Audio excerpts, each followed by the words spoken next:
If telling the truth meant innocent people would die, was silence still a sin? Amina Carter asked herself that question every night as she served food to men who wouldn't look her in the eye. And a man who watched her like he already owned her future. The debt wasn't money. It was a secret. And she was the only one left who could decide what it would cost. Busan didn't sleep. It just changed shift. Steam rose from street vents, neon signs bleeding red and blue into wet pavement. At 2:47 a.m., the night market pulsed with the kind of life that only existed when respectable people were dreaming. Amina Carter's hands moved like prayer. Crack an egg, fold it into rice, flip it once. The sizzle was the only sound she trusted. Her stall sat wedged between a shuttered pharmacy and a karaoke bar leaking bass through cracked walls. She was 29 but her hands looked older. Burn scars. Calluses. The kind of hands that had learned not to hesitate. A dockworker slid money across the counter without speaking. She didn't look up. The exchange was muscle memory now. One bill's folded receipt, no eye contact. He left. Another took his place. Above her, a photograph trembled in the wind. Her father, younger, standing in front of a street she didn't recognize. His smile looked like an apology. She wiped the counter in slow, deliberate circles. Asterisk, don't ask. Don't linger. Don't owe. Asterisk, that's what he'd taught her. A student approached, maybe 19. Eyes red from crying or exhaustion or both. Can I just sit here? The girl asked in halting English. I don't want to go home yet. Amina slid a bowl of rice toward her. No charg. Stay as long as you need. The girl's shoulders dropped half an inch. Relief, the kind you could see. For a moment, the street felt almost safe. Then the black sedan pulled up. The car idled. Engine purring, headlights cutting through the fog like interrogation lamps. Two men stepped out. Clean jackets. Polished shoes. The kind of men who didn't belong in this neighborhood at this hour, but somehow owned it anyway. The student saw them first. Her face went white. She stood so fast her stool scraped concrete, mumbled something Amina didn't catch, and disappeared into the narrow alleys. Amina's pulse kicked once hard, but her hands stayed steady. She kept wiping the counter. The men stopped at the edge of her stall. Neither sat. The taller one, square jaw, scar bisecting his left eyebrow, leaned forward just enough to invade her workspace.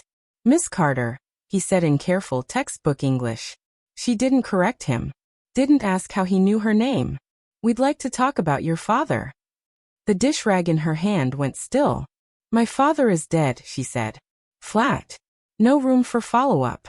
You have the wrong person. The second man, younger, softer face, harder eyes, pulled out his phone. Scrolled. Turned the screen toward her. It was a photograph. Her father. Decades younger. Standing beside a man she didn't recognize. Korean, maybe mid-30s in the photo, smiling like they'd just survived something together. Do you know who this is? Scar Eyebrow asked. Amina's throat tightened. She forced herself to breathe through her nose. No. It wasn't quite a lie. She didn't know him. But her father's arm was around the man's shoulders like they were brothers. The younger man smiled, thin, polite, empty. Your father kept many secrets, Miss Carter. We're here to collect one. He placed a black business card on the counter. No logo. No number. Just her father's name written in clean Hangul on the back. Amina stared at it like it might burn her. I don't know anything. Then you should learn quickly. Scar Eyebrow pulled out a wallet, dropped two 50,001 notes beside the card. Payment for food they didn't order. Someone will contact you tomorrow, he said. When they do, you come. Understood. It wasn't a question. They walked back to the sedan. Doors closed with expensive, airtight clicks. The car glided away, taillights vanishing into the pre-dawn gray. Amina stood alone in the fluorescent hum of her stall, staring at the black card. Her hands were shaking now. The apartment was small enough to cross in 6 steps. Futon on the floor. Portable burner. A single window overlooking a parking lot where delivery trucks idled at dawn. At 4:38 a.m., Amina sat cross-legged on the floor, the cardboard box in front of her like evidence at a crime scene. She'd avoided opening it for 8 months. His things. The ones the landlord said to take or they'd be thrown out. Inside. A wool coat that still smelled like cigarettes and rain. 3 notebooks filled with her father's tight, slanted handwriting, half English, half something else she couldn't read. Receipts from cities she'd never been to. Istanbul, Johannesburg, Manila. And at the bottom, folded inside a cracked leather wallet, a single page torn from a ledger. Her hands trembled as she unfolded it. The paper was old. Edges browned. Columns of names and dates, some crossed out, some circled. One entry near the center was circled twice, the ink pressed so hard it bled through. Beside it, her father's handwriting. Asterisk, if this is ever found, it means I failed to protect him. Asterisk. Amina read it 3 times. Failed to protect who? She flipped the page over. Blank. Her chest felt tight, like the air in the room was thinning. She pulled out her phone, opened a translation app, and started photographing the Korean text in the ledger. The app struggled. Old handwriting, faded ink. It spat out fragments. Asterisk debt. Transfer. Witness. Removed asterisk. One name appeared twice. Kong. Amina set the phone down. Outside, the sky was starting to bruise purple. Morning was coming whether she was ready or not. She didn't sleep. At 7:52 a.m., Amina arrived at her stall with 2 hours of sleep and a travel mug of instant coffee that tasted like anxiety. The morning crowd was already forming. Taxi drivers, construction workers, people who needed calories before the day devoured them. She turned the corner, keys in hand, and stopped. Her stall was gone. Not damaged. Not vandalized. Gone. There was just a clean rectangle of concrete where it used to be, pressure washed smooth, like it was never there at all. Her chest went hollow. She walked forward slowly, scanning the ground for what? Evidence? Explanation? People passed by without stopping. A woman selling fish from a cooler glanced over, then quickly looked away. Amina's voice cracked when she finally spoke. What happened here? The fish seller's face hardened. She shook her head once. Don't ask me. Amina's pulse was hammering now, panic rising like water filling a locked room. She pulled out her phone, dialed the district office. Hello, yes, I'm calling about a vendor stall that was removed without. The woman on the other end cut her off. Name: Amina Carter. My permit number is. There's no active permit under that name. That's impossible. I renewed it 2 months. No record. Anything else? The line went dead. Amina stood in the middle of the empty space, phone still pressed to her ear. The morning sun climbing behind her like a countdown. At the edge of the concrete square, something caught the light. The same black card. This time it was weighted down by a smooth river stone. She picked it up with numb fingers. On the back, beneath her father's name, a new message in clean English. Asterisk, come talk. The favor is due. Asterisk. And below that an address. Amina looked up at the street she thought she understood. Fruit vendors setting up. Ajumma's sweeping storefronts. Life continuing like she was never part of it. Her father's silence had finally found her. And there was no way back. At 11:34 a.m., Amina sat in the back seat of a black sedan. Hands folded in her lap to stop them shaking. The younger man from last night was driving. No music. No conversación. Just the hum of expensive suspension absorbing Busan's broken roads. They'd been driving for 20 minutes, moving away from the waterfront, up into the hills where apartment towers gave way to walled estates. Where are we going? She asked. The driver's eyes flicked to the rearview mirror. Somewhere you can talk privately. That wasn't an answer. The car turned into an underground garage. Concrete pylons. Fluorescent lights. The kind of place designed to erase you from sight. They parked beside an elevator with no floor buttons visible from outside. The driver got out, opened her door. This way. Amina didn't move. And if I don't? He smiled, still polite, still empty.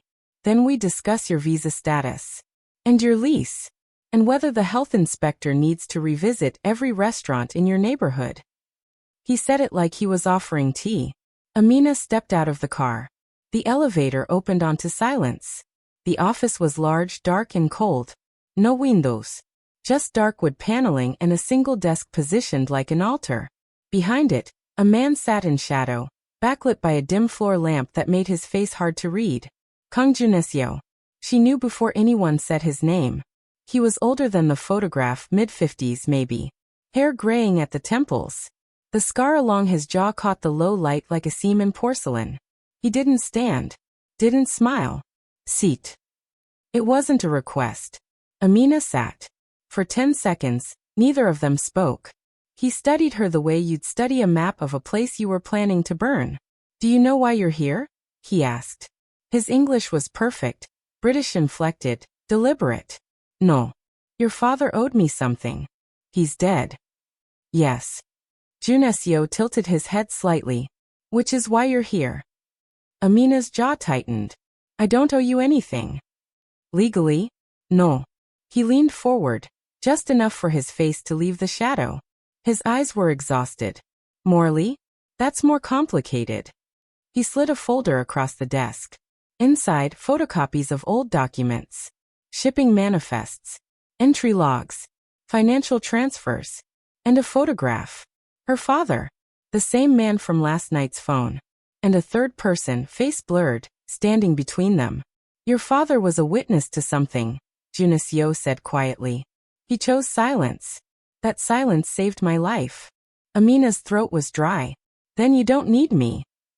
I need what he knew. He didn't tell me anything. Junesio's expression didn't change, but something shifted in the air, colder, sharper. Then we have a problem, Miss Carter. Because the man who wants that information will not be as patient as I am. He stood. Walked to the edge of the light. Your stall will be returned tomorrow. You'll continue working. You'll live your life exactly as before. And when I need you, you'll come. No questions. No diles. Amina stood too, her pulse roaring in her ears. What if I say no? Junesio finally smiled. It was the saddest thing she'd ever seen. Then you'll learn what your father spent 30 years running from. The door opened behind her. The driver was waiting. She was being dismissed. The sedan dropped her off 6 blocks from her apartment. No explicación. No escort. Just her, standing on the curb, watching the car disappear into midday traffic. Her phone buzzed. A known number. The text was in English. Asterisk stall reinstated. Permit active. Don't make us ask twice. Asterisk. Amina deleted the message. Then she opened her father's photograph on her phone and zoomed in on the blurred third man. She could barely make out his face, but she could see his hand, resting on her father's shoulder. Not friendly. Holding him in place. The car that came for Amina the next morning wasn't the same one. This sedan was newer, quieter, the kind that made no sound when it stopped. The driver didn't speak. He simply opened the door and waited. Amina climbed in because refusing felt like choosing a different kind of death. They drove for 30 minutes, leaving the cramped streets of her neighborhood behind, climbing into hills where walls grew taller and gates thicker. The city below looked smaller from up here, like something that could be erased with enough money and patience. The car stopped at a compound hidden behind bamboo and stone. Guards nodded them through without checking identification. They already knew she was coming. Inside, the air smelled like expensive wood and old decisions. The driver led her down a hallway lined with art she didn't recognize, stopped at a heavy door, and knocked twice. Enter, came the voice from inside. Kang Junesio didn't rise when she walked in. He sat behind a desk that looked older than both of them. Hands folded, expression unreadable. The scar along his jaw caught the morning light filtering through narrow windows. He studied her the way men studied weather. Patient, detached, already calculating damage. You cook, he said finally. Not a question. It paid my rent, Amina replied. Before you erased it. A muscle tightened in his jaw. If I wanted you erased, you wouldn't be here. That was the first moment she hated him. Not for what he'd done. For how calmly he said it, like erasure was just another Tuesday decision. He slid something across the desk. The ledger page. Her father's handwriting stared up at her like an accusation. You know why you're here, he said. I know why you think I'm here, she shot back. Those aren't the same. Something flickered in his expression then, interest, maybe. Or recognition. Like he'd expected fear and got resistance instead. He leaned back slightly. Your father witnessed something 30 years ago. A transfer. A betrayal. Someone leaked information that led to an execution. An innocent man died because someone chose silence over truth. Amina's stomach twisted. And you think my father? I know your father was there, Junesio interrupted. What I don't know is what he saw, who he protected, and why. She stared at the ledger page, her father's handwriting blurring. You're telling me my father hid something, not that he stole it. Junesio went still. No one hides truth for free, he said quietly. He didn't, Amina replied, her voice harder than she felt.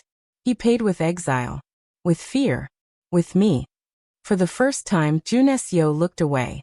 Just for a second. But she saw it, the crack in the armor. 3 days, he said.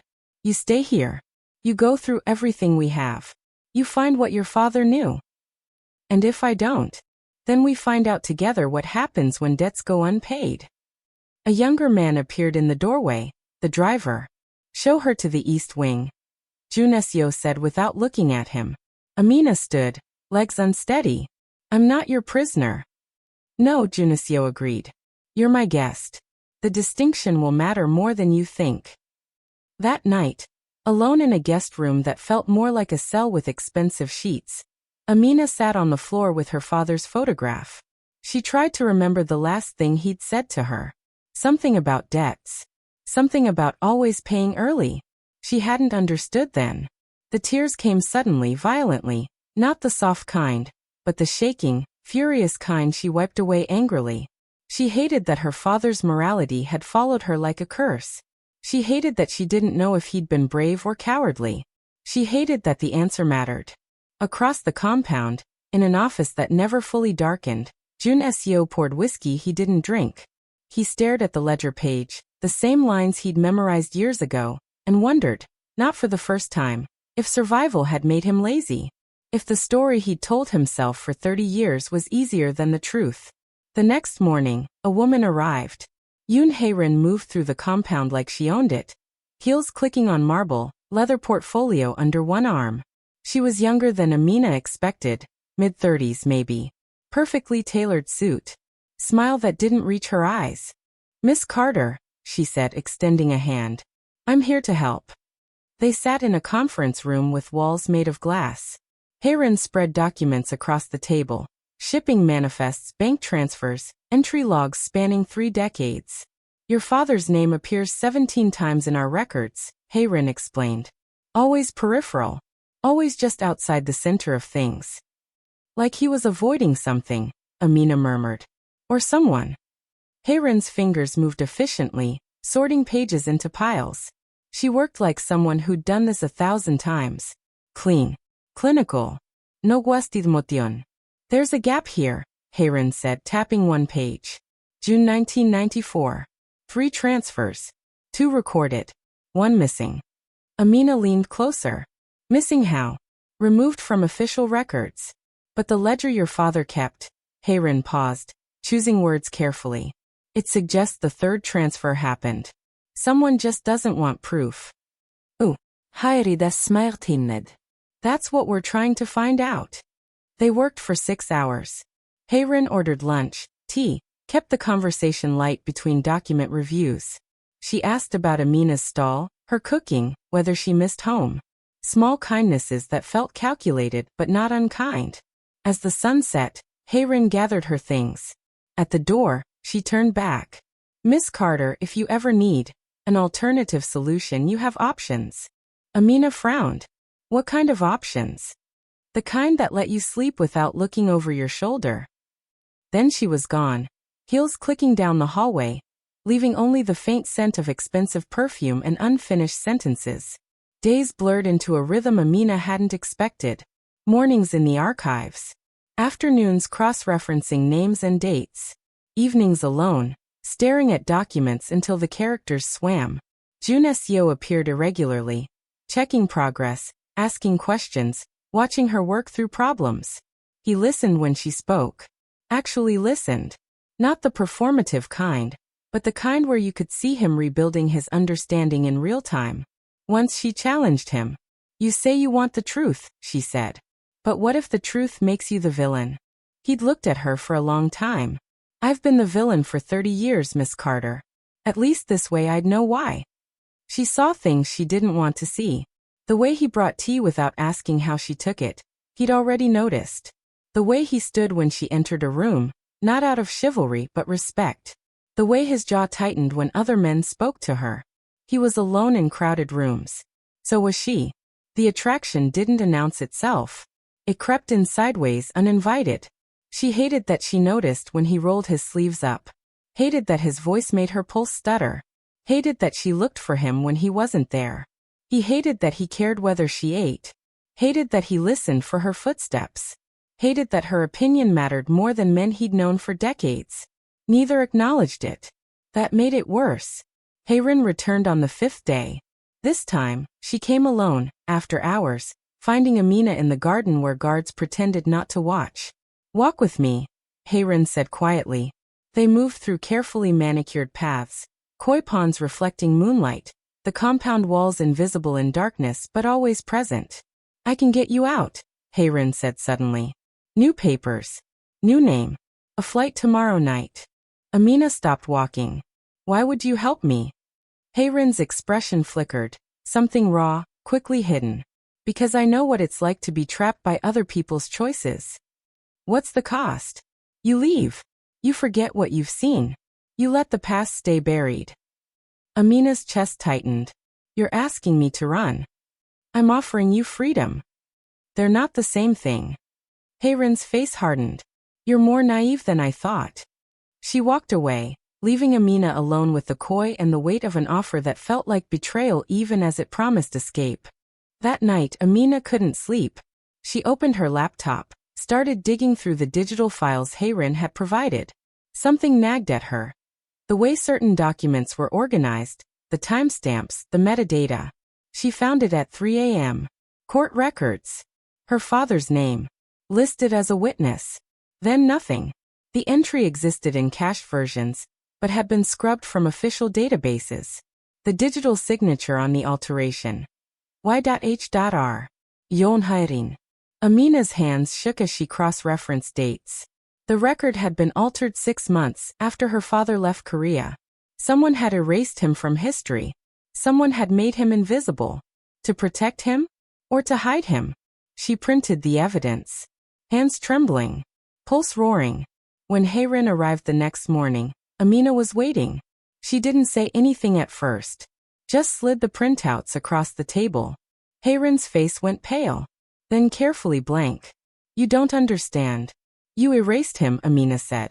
Voice shaking. "You made it so no one could trace what he saw." "I was trying to save him." "From what?" "Hayri descomposure cracker." "From being the next body in the river." The words hung between them like smoke.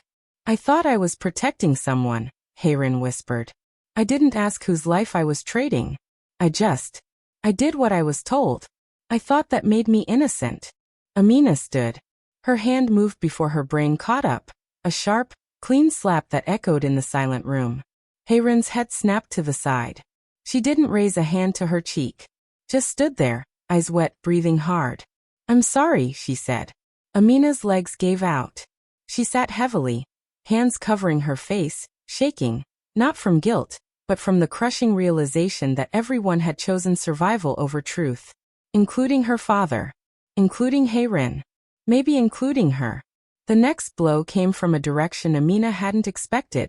A man was found dead in his apartment. Officially roulé suicide. 58 years old. Former dock supervisor. Name Park Sang-min. Amina saw the name in a news alert on her phone. Didn't recognize it at first. Then she cross-referenced the archives. Park Sang-min had worked the same dock as her father. Same year. Same shift rotation. He'd been a witness. Now he was a message. That afternoon, Seo Minchul arrived at the compound. Amina watched from the second-floor window as he emerged from a black SUV, flanked by 2 younger men. He moved like someone who'd never been told no. Mid-50s. Expensive watch. Smile that belonged on a politician. She couldn't hear the conversation, but she saw Junesio's posture shift. Saw the way Minchul gestured. Calm, reasonable. like they were discussing restaurant recommendations instead of murder. Later, she heard it through the door. The past is unstable, Hyungnim, Min-chul was saying. Witnesses are unreliable. We should seal what remains. Seal, yonseore beatet. Flat. Ensure continuity. Protect what we've built. You mean bury it? A pause. Then Min-chul's voice harder. I mean survive it. Amina pressed her ear closer to the door. This woman, Min-chul continued, is a variable we don't control. Her father knew things that could destabilize everything. If she finds the wrong answers, she's under my protection. For now. But protection is expensive, Hyungnim. Eventually, we all have to choose what we can afford. That night, Amina didn't wait for permission. She found Jun Seo in his office, door open, whiskey glass in hand. If you let him bury this, she said from the doorway, you're choosing comfort over justice. Jun Seo's head snapped up. You were listening. You didn't close the door. He stood, anger flashing across his face. You think I don't know what's at stake? You think I haven't spent 30 years balancing bodies against survival? I think you've gotten comfortable with the weight, she shot back. I think you've forgotten what it feels like to stand under it. Justice doesn't keep people alive, he said, voice rising. Neither does fear. The silence afterward was devastating. She saw it land, saw him flinch like she'd struck him. His jaw worked. His hands clenched. But he didn't shout, didn't threaten. Instead, he turned away. Leave. Jun Seo. Asterisk leave. Asterisk. She did. Because staying felt like surrender. But he didn't lock her in. Didn't post extra guards. Didn't move to silence her. That choice terrified him more than any gun. 3 days passed in careful distance. They moved through the same spaces but never overlapped. Amina worked alone. Jun Seo buried himself in meetings. The compound felt colder. Then it rained. Amina left the compound without telling anyone, slipping past guards who pretended not to see. She walked for an hour soaked, until she found herself standing outside the empty space where her stall used to be. The concrete was slick. Neon signs reflected in puddles. The city hummed around her, indifferent to her unraveling. She didn't hear him approach. You should hate me, Jun Seo said quietly. Amina didn't turn. Ido. He stepped closer. Rain plastered his hair to his forehead, dripped from his jaw. That's not the problem, she continued, voice breaking. The problem is I don't know how to live with the truth or without it. I don't know which one makes me my father's daughter, and which one makes me a coward. Something in him fractured then, not loudly, but completely. I don't know how to stop being what I am, he said. And I don't want you to become it too. She turned. They were standing too close, rain pouring between them. Everything they hadn't said pressing against rib cages. Then let me go, she whispered. I can't. Why? He kissed her. It wasn't gentle. Wasn't safe. It was the collision of two people who hadn't planned to need each other, who'd fought it and lost, who knew this solved nothing and did it anyway. Her hands fisted in his jacket. His fingers tangled in her hair. They kissed like drowning, like the only air left existed in stolen breath. When they broke apart, both were shaking. Neither spoke of love. That made it worse. He took her back to the compound. To his private quarters, not the guest wing. They didn't talk. Just peeled off wet clothes, found each other again in darkness, urgent and desperate and utterly doomed. Afterward, lying in sheets that smelled like him, Amina stared at the ceiling. This doesn't change anything, she said. I know. I still need the truth. I know. His hand found hers in the dark. Squeezed once. It was the saddest intimacy she'd ever felt. The next morning, Amina returned to the archives with new focus. She'd been looking for evidence of what her father hid. Now she looked for evidence of what he chose. She found it in a personnel file buried 3 layers deep. A name, Seo Ji-hoon. Age at time of incident, 9 years old. Son of Seo Min-chul. Cross-referenced against the dates of the betrayal, the execution, the gaps in the ledger. Her father hadn't protected Jun Seo. He'd protected a child. The man executed in 1994, the traitor, had been innocent. The real leak came from someone else. But exposing the truth would have meant exposing Minchul. And Minchul's son, a boy with no knowledge of his father's crimes, would have been killed in retaliation.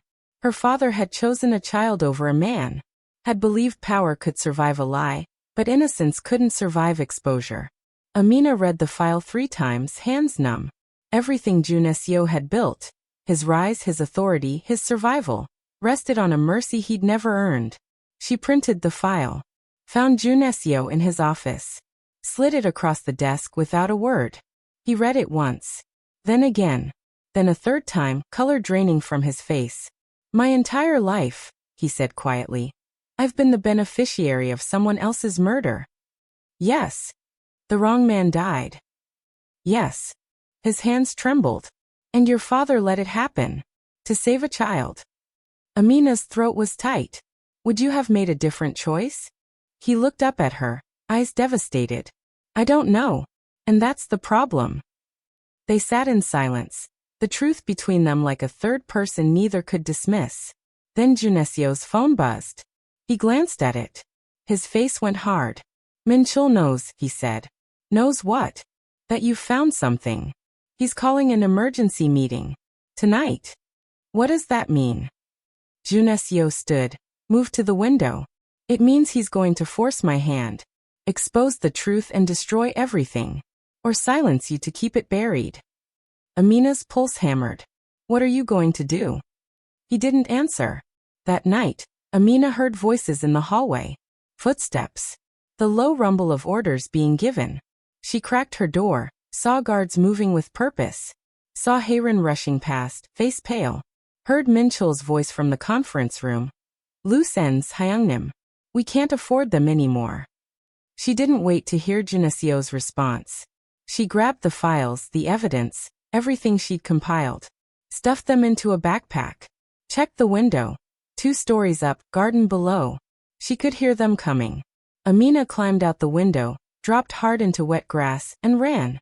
Behind her, she heard shouting. Doors slamming. Someone screaming her name. She didn't stop. For the first time in his life, Kang Junesio felt real fear. Not of death. Not of exposure. But of losing the one person who saw him clearly, and had chosen him anyway. He stood at the window of her empty room, rain streaming down glass, and understood what his father had meant decades ago. Power was easy. Love made you weak. And he'd just lost the only thing that made weakness worth surviving. Amina ran until her lungs burned. The streets of Busan at midnight were a maze of neon and shadow. Delivery scooters weaving through traffic. Convenience stores spilling fluorescent light onto wet pavement. She kept her head down, backpack clutched tight. Every car that slowed making her pulse spike. She had no plan. Just the files and a phone with 17 missed calls from a number she'd memorized but never saved. At a 24-hour PC bang near the university, she paid cash for 3 hours, took a terminal in the back corner, and started uploading everything to a cloud account her father had set up years ago. She'd found the password in his notebook. Amy Stronggirl 1997. The year she was born. Her hands shook as files transferred. Shipping manifests. Personnel records. The photograph of her father standing beside men who'd decided his silence was worth more than his freedom. And the final piece. The proof that Seo Ji-hoon, now a respected prosecutor with no knowledge of his father's crimes, owed his life to a lie. The upload bar crawled forward. 60%. 70. Behind her, the door chimed. Amina's breath caught. She didn't turn around. Just watched the reflection in the black monitor. 2 men in dark jackets. Scanning the room methodically. 85%. One of them spotted her. Started walking. 92%. She grabbed the mouse, fingers hovering over cancel or finish. The upload completed. She yanked the USB drive, shoved it in her pocket, and bolted for the back exit as the men broke into a run. The alley behind the PC bang was narrow, slick with grease from restaurant vents. Amina's sneakers skidded on slime as she ran, heart hammering, the men's footsteps echoing behind her. She turned a corner, saw a night market ahead. Crowds, noise, witnesses. A hand grabbed her arm. She spun, elbow up, but the grip was firm, pulling her sideways into a delivery entrance. A palm covered her mouth before she could scream. It's me. Junesio's voice. Low, urgent. She stopped struggling. He released her, stepped back. His face was drawn, rain-soaked, exhausted. You ran, he said. You were going to let him kill me. I was going to protect you. By making a deal with the man who's been burying bodies for 30 years? Junesio's jaw clenched. You don't understand what you've done. I understand perfectly. Amina's voice shook with rage. I found the truth. The truth you were too afraid to face. That truth will destroy innocent people. Like the innocent man who died in 1994? She stepped closer, fury overriding fear. You want to talk about collateral damage?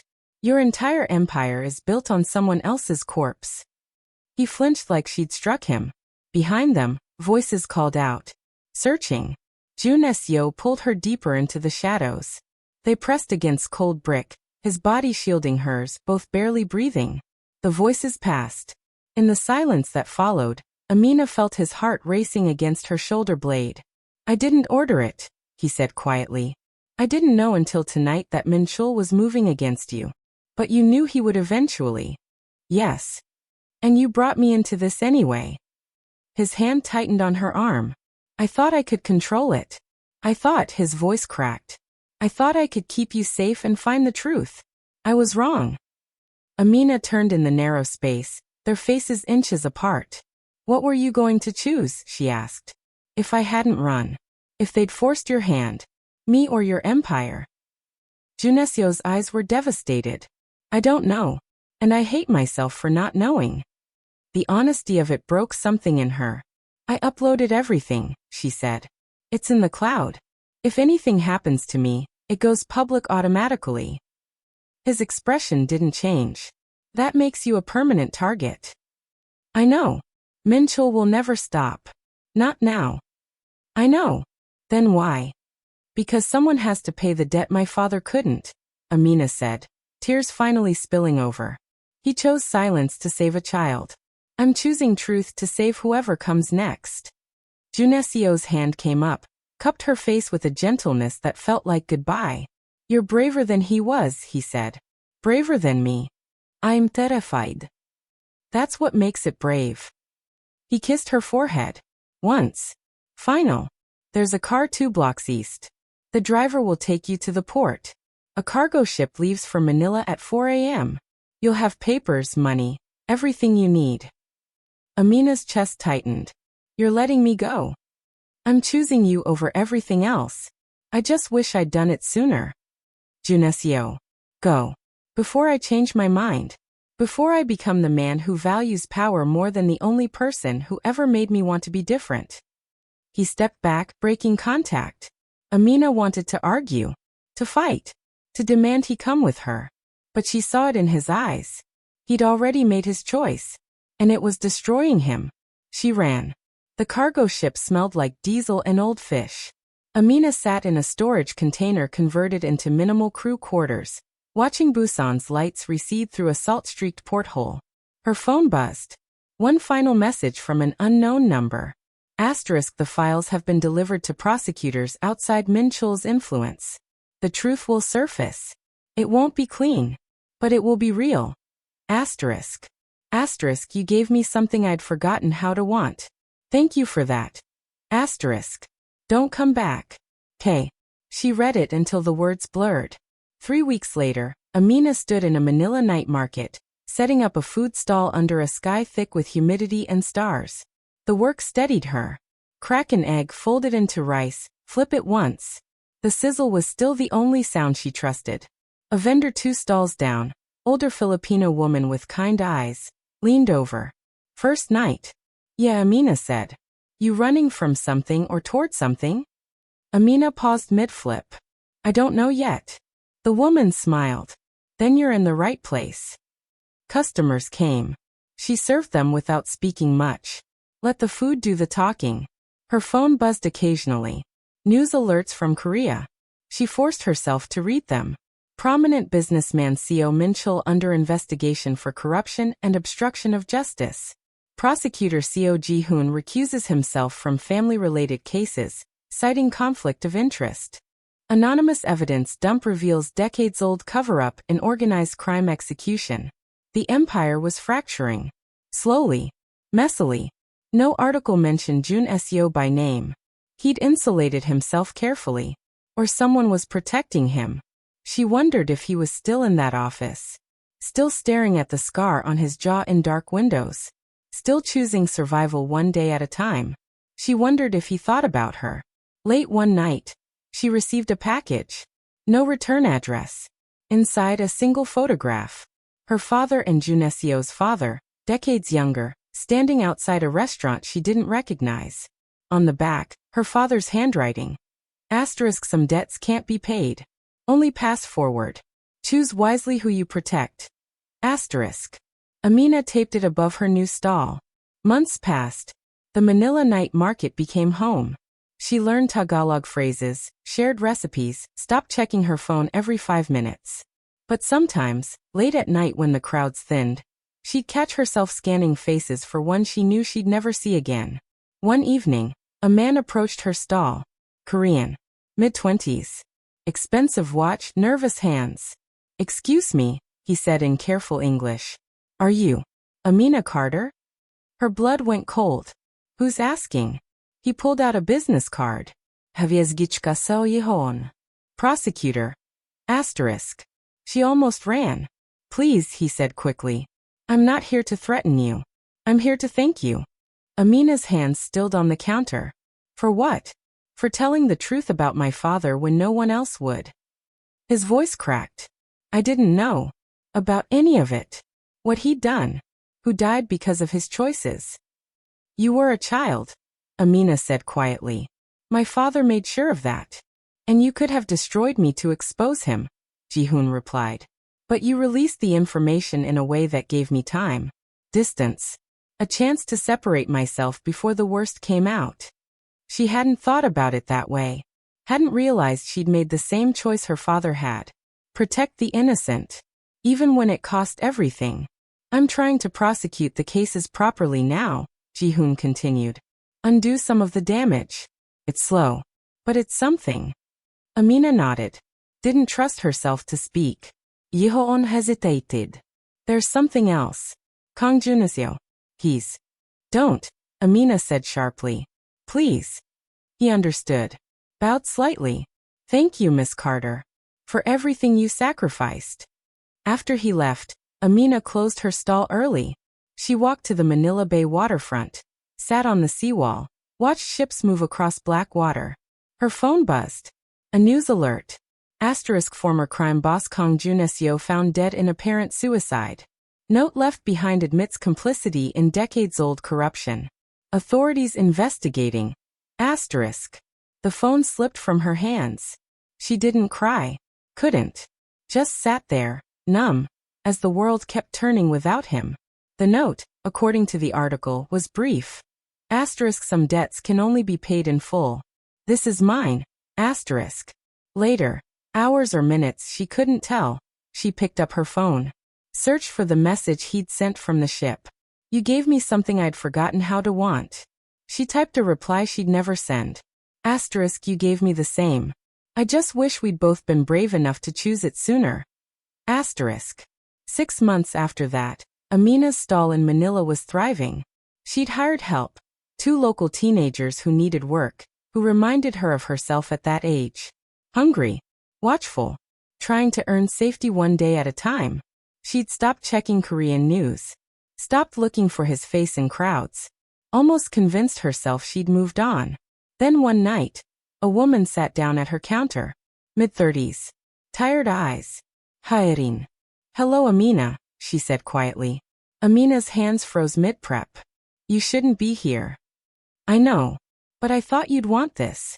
She slid an envelope across the counter. Inside, a letter. Junesio's handwriting. Asterisk, if you're reading this, it means I'm gone. I'm sorry for that. Sorry I wasn't strong enough to walk away when it mattered. Sorry I built my life on a lie and only realized it was a lie when you held up a mirror. Asterisk. Asterisk, the truth is out now. It's ugly. It's destroying people. Some deserve it. Some don't. That's the cost you accepted and I couldn't. Asterisk. Asterisk, you asked me once what I would choose. You or the Empire. Asterisk. Asterisk, I chose you. Just not soon enough to matter. Asterisk. Asterisk, live well. Be free. Don't carry my debts. Asterisk. K. Amina read it 3 times. Then carefully folded it and put it in her pocket. Hayron watched her with something like sympathy. He left instructions. Money. Documents. Everything to make sure you'd never be found. Never be touched. Why are you telling me this? Because he loved you, Hayron said simply. And I think you deserve to know that he chose you at the end. Even if it looked like giving up. After Hayron left, Amina stood alone in her stall, surrounded by the smell of cooking oil and night-blooming jasmine. She thought about her father. About Junesio. About all the people who'd chosen silence or truth, safety or justice, love or survival. She thought about the child who'd lived because her father stayed silent. And the man who'd died because she'd spoken. Neither felt like victory. Both felt necessary. She opened her stall the next morning like always. Cracked eggs. Folded rice. Served people who needed something warm before facing their day. A young couple sat down, arguing in Tagalog about something small and meaningless. She smiled, remembering when problems could be that simple. What do you recommend? The woman asked in English. Amina looked at them, young in love, unaware of how fragile everything was. Everything here is good, she said. But the rice bowl, it's the most honest. No hiding. Just what it is. The woman nodded, ordered 2. As Amina cooked, she thought about the question that had followed her across oceans. If telling the truth meant innocent people would die, was silence still a sin? She'd answered it the only way she knew how. But she still didn't know if she was right. And maybe that was the point. Maybe the people who were certain, one way or the other, were the dangerous ones. Maybe the struggle itself was what made you human. She served the couple their food, accepted their thanks, and watched them eat in comfortable silence. Above her stall, her father's photograph and Junesio's final message hung side by side. Asterisk, some debts can't be paid. Only pass forward. Choose wisely who you protect. Asterisk. Amina wiped down her counter and waited for the next customer. The debt was hers now, and she'd spend the rest of her life deciding what to do with it. If you had to choose between a truth that destroys innocent lives and a lie that saves them, which would you pick? Asterisk. And could you live with either answer? If this story made you feel something, hit that like button. Subscribe for more stories that make you think. And drop a comment below. Where are you watching from? What would you have chosen? See you in the next one.